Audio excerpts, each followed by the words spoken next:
Hi there, it's Dr. JOYLYN Maniaci, and welcome to your Power Hour. This is your time to put what's on your mind, on my mind, and we'll just hash it out, okay? I have such a fun surprise today as far as this is a little bit different tone than what we've been talking about, the ultimate asshole deterrent, okay? Because to err is human and to forgive divine. So unless you're not human, you've been an asshole at some time, and unless you live by yourself in a vacuum in outer space, you've been in touch with an asshole at some point, okay? Because we're all over the place, all right? So this is a little bit different. I'm excited to talk about this and share this with you. So let's talk about this. Now, how my brain works, always a good place to start is with a definition. What are we even talking about here? Okay, so what is an asshole? And I just did a quick little Merriam-Webster get online, and it's a stupid, irritating, or detestable person. Okay, so that's what an asshole is. That's how we're going to use this in definition. It probably matches some of what we're talking about. Now, I do want to say just real quick what's not in this definition is not just somebody who says something you don't like, okay? Because that's going to be important to remember, all right? But it's stupid, irritating, detestable. That's how we're going to say this, okay? And also, there is a slice of this that includes intentionality. I will go so far as to say those that just find so much delight in always playing the devil's advocate when it is not a contribution to the situation, when it's not trying to enhance or expand a point of view, but just to try to poke holes or instill doubt, or overly sarcastic, which I find to be a good hiding spot so that you don't have to feel vulnerable, okay? Those I also will put into the intentional assholery category, okay? So if you do those things, maybe do a little gut check and say, is this really how I want to show up, okay? But intentionality is not the entirety of it, because the majority of people who are assholes are not intending to be. And this used to, in fights with the one who will no longer be my husband, that's a fun way to break it to you, that intentionality was what always where the defense came from. I didn't mean for it to be. But that doesn't mean that didn't come across offensive, or that it didn't have an impact that maybe you didn't mean for it to have. And we're going to go into this real clear why intentionality and just not meaning for it to hurt isn't enough to keep you from being an asshole. That's not the deterrent. It might be part of it. So if you are intentionally trying to poke holes in somebody's theory, idea, their fun times, if you're trying to play devil's advocate, if you're going over snarky and sarcastic, you might want to check that shit at the door so you can actually be an authentic, loving, genuine person, okay? A little bit's, all right, a little doesn't take much, okay? But to know that it's not intentional, and here is why. Because it isn't arrogance or just intentionality that makes someone an asshole, it's insecurity. Insecurity is what leads to that giant chip on the shoulder that makes you feel like you have something to prove. And in that, there's going to be comparison. There's going to be competing. There's going to be this hierarchical structure building in your mind of somebody's right and somebody's wrong, somebody's inferior, somebody's superior. And because we're primal in the brain, we want to be on top. Some of us, all of us, I'll just say all of us, have had some past life experience where being wrong led to our death, whether it was miscalculation or just being put to death because we misadvised someone, okay? There was a lifetime when a mistake actually cost us our life, and we, some ways and shapes and forms, remember that if we don't heal and forgive ourselves, okay? So this insecurity also is really coming from that deep-seated fear. And it's going to move us into fight or flight. We're going to be pushed into beta brainwave patterns. And then what we do, which is for survival but also sneaky, that leaves this insecurity left untouched, is when we're in beta brainwave patterns, we look outside of ourselves for the threat. Because yes, once upon a time, it was actually a T-Rex. It was actually a forest fire. It was actually something outside of ourselves that was threatening our safety. But now, so that when things are coming from the inside, as long as we keep looking outside, we're never going to find it. It never actually gets addressed or healed. And this insecurity is also it's just old. A lot of times it's coming from a belief. This belief that we are not enough. And it can come in different shades of that, of just plain, I'm not enough, I'm inadequate, I'm not enough, I'm lacking in something, I'm not enough, or there isn't enough love. A lot of us grew up in households where it looked like there was a scarcity of love or attention. There's not enough love, or there's not enough resources. How many of us grew up in financially pressed situations, or were at least told that that's how it was? That it's, I gotta get mine, otherwise somebody else's. That makes an asshole. I gotta step on somebody to get to the top because there's not enough room for all of us. That's an asshole, okay? There's not enough time, meaning you're taking my time and I don't want to give it to you, even though presence is the greatest gift we could have or be. Here's the thing, the people we're mostly assholes to by far and large is ourselves. And so it's just this pain that loops and builds on itself and feeds itself, and it's not getting addressed because it's coming from the inside. And when we're in these beta brainwave patterns, when we got this big burden of pain, then we become really reactive. We're not responsive anymore. We are in fight, flight, or freeze. And depending on what other situations and circumstances that we grew up in, our prefrontal cortex is offline, okay? So that we're not being able to hold and frame any kind of perspective or have access to creativity or a sense of humor during this, okay? It's insecurity that really makes an asshole, okay? Now, how does it actually play out then? And I'd like to tell you a story about this one here, who the times in my life when I have been the biggest asshole is when I was most invested in the belief that nothing I said mattered. It's one of those that's deep. I got it from my mother. I actually went home 2 years ago to help them do some work on their house, and I heard it come out of her mouth, well, nobody listens to me anyway, it doesn't matter what I say. And I said, oh my God, that's where I got it. Not to 10 minutes later hear my dad say almost the same thing, and I was like, oh my gosh, it came from both sides, good grief. So it was an issue that I either inherited or was issued, but basically it was modeled and I imprinted it onto myself. I mapped it into my body, into my way of living. But here is where, again, I will point out that it is not the understanding of where it came from or why you have it. It's just knowing that you have it and this is what has been driving you. But as long as I was really operating that nobody was paying attention to me, nobody cares what I'm saying, I was not careful with what came out of my mouth. And we talked about 3 ways to boost self-love a few weeks ago.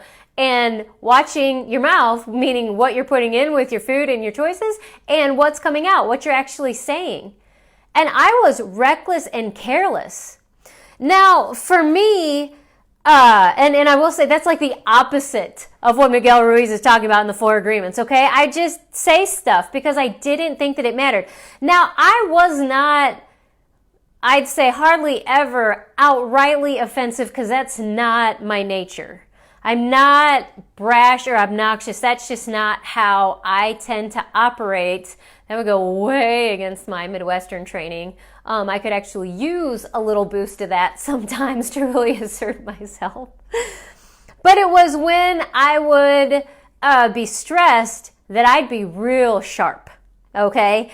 And I would, I'd say things that I didn't mean, and I'd really want somebody else to reassure me. So I'd almost be throwing these things out as like, you pick this up and tell me that it's not true. Things like, I am fucked. This is impossible. I can't do this. How many times did I say, I can't, no way. Forget it. You know, I didn't really mean it. I didn't really want it to be forgotten. It was really but it's fine. Forget it. You know, where to whoever's around knows that that's not what I mean. And it was also made it easy to bail. Like that if I said I'd show up somewhere that I could easily call and make an excuse, because I'm not a no-show, no-call kind of girl. That bothers me. And you'll get charged. If you're my client and you do that shit, you're going to pay for my time. Okay, I'm just going to throw that out there. So I won't no-call, no-show, but it would be really easy to excuse myself and make a lame excuse because, well, nobody really cares if I'm there anyway. Insecurity makes an asshole, okay? Now, how this also get paired, if you look at the universe and its most amazing ability to pair people together, that with my soon-to-be ex-husband, his was so much that he wanted to be there on his own, do everything on his own, and he does not like to express emotions. Some of that is astrological. A lot of it's not spine chart. Anyways, but that I would take that as evidence of how meaningless I was. But what this is doing is just creating and intensifying the pain that's going on inside and making us bigger assholes. There has been a lot of healing. No worries, guys. I'm good. The situation's good. But that's where a lot of the struggle came from, was moving farther into pain, intensifying it, because that underlying belief and insecurity wasn't getting addressed. Okay? And when we're in those places and we're insecure, the energy's just leaking out of us, and that's when we become needy and we want someone else to reassure us. And we are throwing all sorts of mixed signals, because even when they try to comfort us, we are dedicated to this insecurity. It's who we've identified as to some extent. And it's all going on beneath the scenes, and we're not taking a look at it because our brainwaves have us looking at it there, and we say, you're not doing a good job at reassuring me. It's because of you that I'm feeling insecure, and that's hardly ever true. It's way older than that. And depending on how much trauma is going on there, our prefrontal cortex is just offline. It's just not able to help us keep in frame. Ooh, JOYLYN, it could have been that massive dose of gluten you just ate that always messes things up. Oh, it might not be because, like, you didn't sleep last night because the baby was crying, so that always kind of makes us feel a little bit unable to hold our own. It could be as simple as water, as our breath pattern, but our prefrontal cortex is not able to generate those ideas to help us get our needs met. And then it's somebody else's responsibility. That's what makes an asshole, even if we don't mean to be. Because what we're really trying to do is help ourselves and get our needs met, okay? So there's nowhere where we're trying to make other people's lives harder, but we're doing it, okay? But when we're coming out of this, and maybe I'll get to this in a minute, but when we first recognize that this is happening, that when we generally, because we like to think of ourselves as intelligent people, and what our training and what this reality has taught us to do is try to understand the why, that doesn't actually generate much change. It gives us a lot of explanation and sometimes justification to stay there. And it wasn't until I accepted that I was making people uncomfortable, that my reactions were actually making someone else's life a little bit harder because they were having to do more work because I wasn't doing my own emotional work.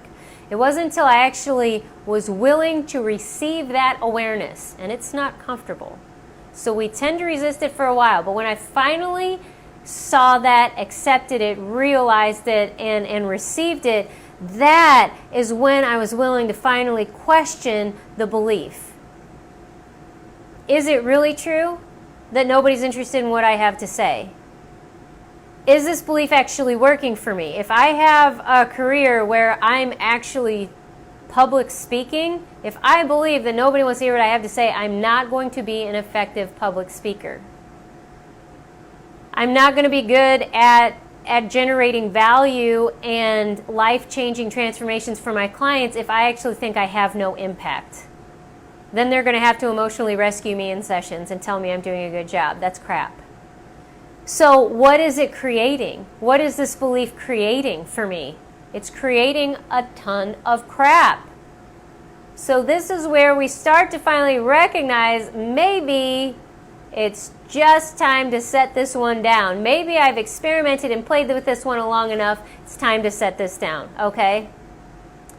So there's me an example. I'm going to give another example to where it happened to me, okay? I'm with an asshole who, again, by nature is an intensely loving being. I mean, I swear near angelic, all right? So my sister just came to visit me, and she had a flight booked on Southwest. Well, if you didn't know anything, if you were hiding in a cave, Southwest had another shit show of a weekend where they canceled, like 800 or some flights? And so she gets this news in the morning, and the first thing I hear is shit. And I'm right next to her, and it's just like grumble, grumble, grumble, and it just tanked the tone, like nothing, like, because we hadn't really spoken, because it was first thing in the morning, she's seeing this, but it just, boom, energy nosedive, okay? And I actually confronted her about it, because I was like, man, this is really hard to be around. I don't know where to move from here. This is really uncomfortable. I wasn't planning on having a shit day. I don't know how to console you because, it's out of my control too, so I can't tell you that your plane's going to be on time or that it's not going to get canceled at this point because it was many hours away. And if I tell you it's going to be okay, because here's the thing, her flight was leaving from here where she could stay with me if it got canceled, so she doesn't even have to worry about hotel stuff. She was going to Phoenix where her other sister lived and had a long enough layover, and if the second flight got canceled, she could stay with another sister. So to me, I'm like, boom, you are covered. You got it easy peasy compared to a lot of people who are dealing with this. But it was, she was just invested in being pissed off about this. And when we finally got to this, and here's where I'm going to tell you, this is something as far as communication goes. What we did is I confronted her on this. It got really uncomfortable. We switched it to theory. Then it went bigger into the economics and the politics of what's going on right now so that both of us could diffuse. But then I said, I'm going to call it back to this because this didn't actually get resolved. And what we got to was actually that she had admitted that she didn't even think about me sitting next to her because she really didn't think her experience was that impactful on anyone else. And part of this is a boundary issue because a lot of us have been sold that boundaries are pushing other people away, holding things out, but it's really about holding your own shit too, okay? It's a container where you get to live. And if you're constantly dispersing shit so that as soon as shit, you just spread it all around, then it doesn't get to that level of intensity to where you actually freaking look at it, okay? And it also spreads it around to where you deal with it. And so now everybody else has to pick up the pieces, help you along, hold you together because you got no boundary, okay? It's a mess. It smells, all right? Boundaries can be very beneficial, all right? But here's to say the ultimate asshole deterrent then is confidence. It's knowing that you matter, that you have impact, that you being here means something. It contributes something. And it's your choice of what that something is that you're going to contribute. Confidence is all about self-esteem. It's got nothing to do, and expecting good to come through. Not to triumph over evil, because in confidence, there's not comparison. There can be contrast for sure, but not comparison, not competition. Confidence is just acknowledging a gift that you have, a gift that you bring by being. That is what confidence really is. And as you grow in confidence, as the self-esteem builds, you understand what boundaries truly are. It's your sanctuary. It's your container of how you know you is you. It's not necessary on the heavenly plane, okay? Because their consciousness is completely understood in a way that we cannot with our limited brains. But here it is, we got to know who we are. The separateness is an illusion, but it also allows us to function in this world. We got to know what's ours, what's not ours. If we keep taking everything in that's not ours, we're wasting a lot of energy processing things that we cannot change. If we refuse to hold ours, we don't acknowledge it. A lot of times it does have to get to an intensity point before we recognize it and we can choose to change it. But boundaries will let us do that. It lets us seal what I call it a hole in the boat. So where this love isn't leaking out, we actually get to fill up and then we can overflow. That's coming from self-esteem and learning how to hold yourself in esteem. That's what confidence is. And that is how you prevent, heal, and I can't think of another word, but you basically get the assholery out of your life, okay? Because it's that immediate dispersal, that immediate reaction of either I'm trying so hard to hold you out and anything is a threat to me, or I'm feeling threatened from inside, I'm just going to spill it all over the place. It's either way, it's reactivity. It's a refusal to receive what you're actually feeling, the awareness of what's actually going on. And as you grow in confidence, your capacity to hold that expands. And then you get to fill up and you overflow. Confident people are easy to be around. I've always said this. So confident isn't about arrogance, or conceit, which is how they got paired when I was little, to where confidence seemed to be like something you really had to be careful of. You don't. You can have lots of it, lots and lots and lots and lots, because if you have it, then you can share it. I actually have lots of confidence now, so much more than I've ever had, and it's growing. So actually, as one of the gifts of me as a coach is you can lean on my confidence and actually borrow some, because I am so confident in you, in what's available to you, in your transformation that you can create and witness. I'm so confident in that you couldn't possibly, with all your bullshit excuses, tell me that you can't do it. You can borrow that confidence until you're stable enough in your own. And that's what I'm going to show you how to do. Okay? Confidence is a gift that we give ourselves and everyone else. Now, I will say, not everybody's going to love this new boundary thing that you've got going on. Okay? But other people not liking it is not the same as being an asshole. And I've got two places to go with this, and I can go in either order. So it's not about, Julie, thank you for the rainbows. Oh, I love those rainbows. Love it. Okay. So first of all, as you grow in confidence, how you can tell whether or not you're being an asshole is to look at what's underneath. These are the dynamics that I'm talking about. These are the energetic dynamics. Where are you coming from? Because it's not just about intentionality. It's not just about whether you're trying to kind of insert some difficulty into someone's sphere. It's really about where you're coming from. So are you moving, acting, behaving, choosing from a place of self-love, of trying to and working to include yourself in the love that you give, to where you can actually learn to say no to things that don't light you up, that do insult your soul, things that you maybe have been tolerating that actually are no longer palatable? Communication styles, for instance, is the first one that comes to my mind. Are you prioritizing your peace and your happiness? Are you prioritizing your integrity? That is what's important, versus are you moving out of fear? Is there some sort of reaction or retribution? Are you trying to prove a point in what you're choosing or doing? And when I say proving, it's proving to someone else that something that they said was offensive or some way that their being is out of line. But a lot of times we're trying to prove to ourselves that I'm not what I think I might be.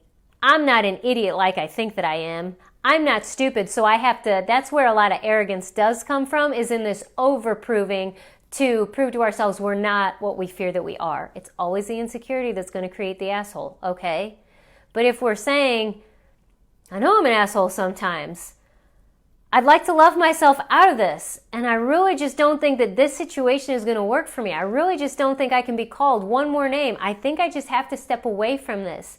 That is when you are being true to you, and other people can call you an asshole, but I'd say you're not. But often it doesn't really even matter what their opinion is, because you know, my peace, my priority, this is where I'm moving from. Okay, it's that inner knowing. Also, as you grow in confidence, assholes will remove themselves out of your lives. You don't have to work so hard. These boundaries that we've all been talking about, with it's a lot been sold to us as far as what boundaries actually are actually barriers that keep us weak, thinking that we can't handle them, or that this is how we block people out of our lives. Energy is never going to get blocked, okay? And what you resist persists. Even, not even quantum physics, we're talking Newtonian physics here, because that's how solid it is. That every action has an equal and opposite reaction. If you try to block somebody out, they're going to push harder to get in, okay? But if you grow in confidence and you really start filling you up and saying, I'm going to love me no matter what, I'm going to discover what unconditional love is, I'm going to learn how to be the parent that I didn't get when I was a child, I'm going to fill up so I got no chip on my shoulder, there's nothing missing about me. When you do that, you don't have to prove anymore to anyone. And you become unshakable, unwavering, and they're just not going to enjoy your company because there's going to be nothing to hook onto anymore. A lot of times it will be like a dog barking. I'm not going to lie and say as soon as you decide this, they're going to go away. Dogs, when you're trying to get them to not bark, they bark louder at first until they recognize that you're not giving them the attention. That's how assholes are going to work. They can right now feed off of you because they know they got you. Because they know what your insecurity is. Not always consciously, because people aren't always trying to be assholes, okay? These are energetic dynamics. But as you grow in confidence and say, I know I'm not perfect, but that's no reason to not love myself, that then the trigger drops, the intensity drops, the reactivity drops. They have nothing to hold on to anymore. They will remove themselves from your life. You will also be so uncomfortable to them, because if they are not ready to look at their own stuff and give themselves that amount of love, they gotta scat away, okay? So you don't have to try to push people out of your life. You don't have to prove that you're doing something. You just start loving yourself, okay? One last thing, because we're getting close to time. I'm trying so hard to keep this to a half hour. I talk too much. You're not going to get it right 100% of the time, all right? Just get rid of the perfection expectation. Don't stop. Don't not start. Don't do the perfection paralysis and say, oh. And don't do that empathic thing of thinking that I'm doing it right if everybody likes what I say and agrees with me. That ain't going to work, okay?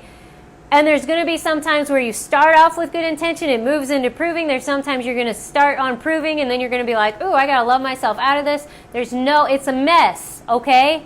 We're all coming out of some really deep programming and thinking that fixing and holding people out is how to keep assholes out. It's not. It's learning how to love ourselves.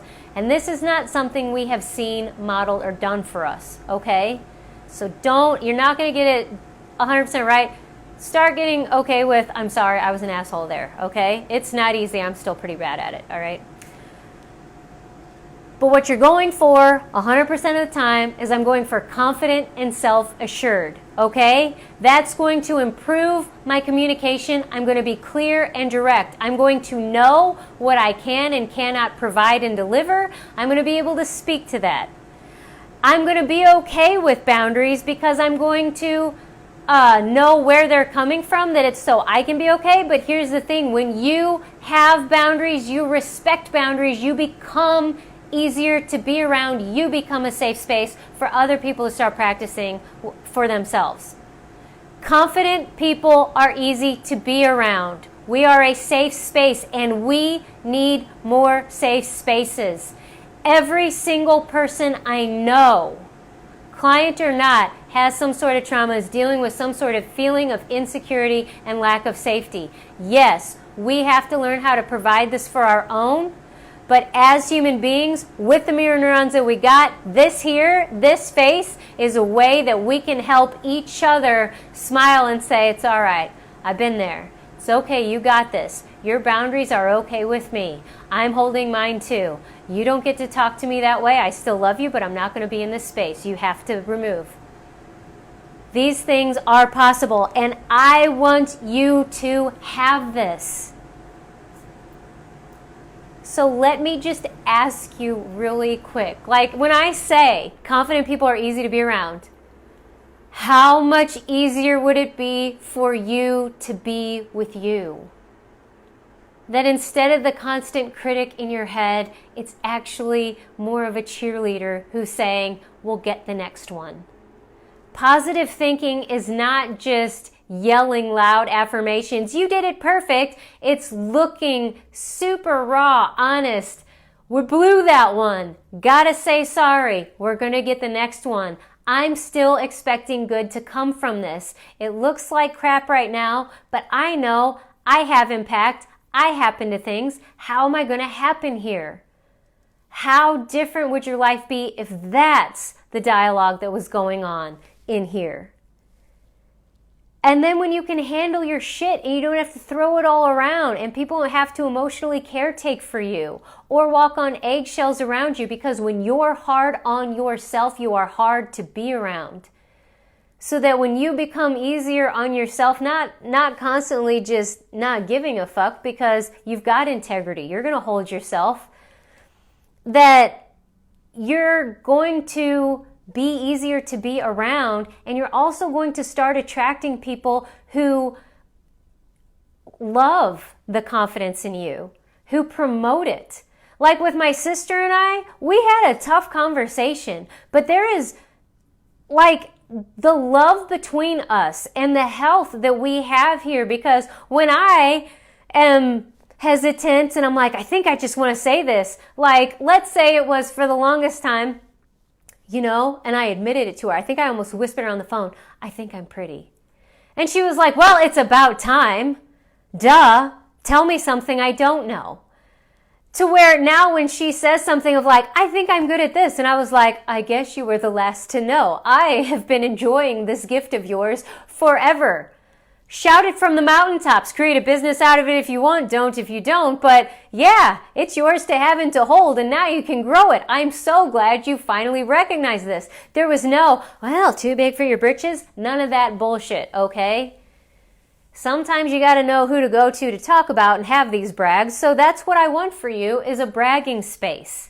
You've got that here. If you did something good, put it in the comments and chat. We don't always have to relate on struggles. We can be talking about what we did well, okay?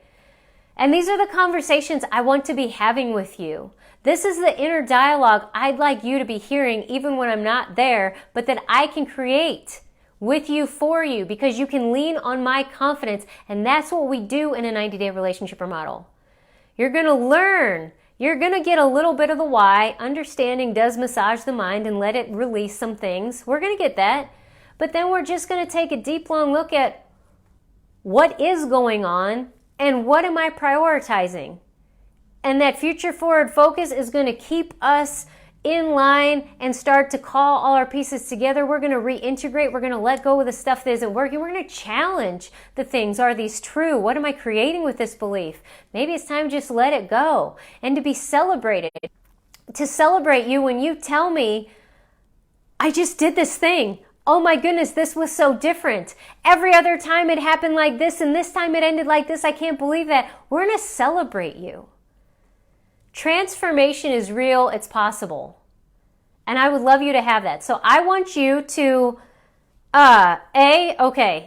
love, give me some love. I'd like to see some little things here, some little floaty things up on the screen because that just makes me happy.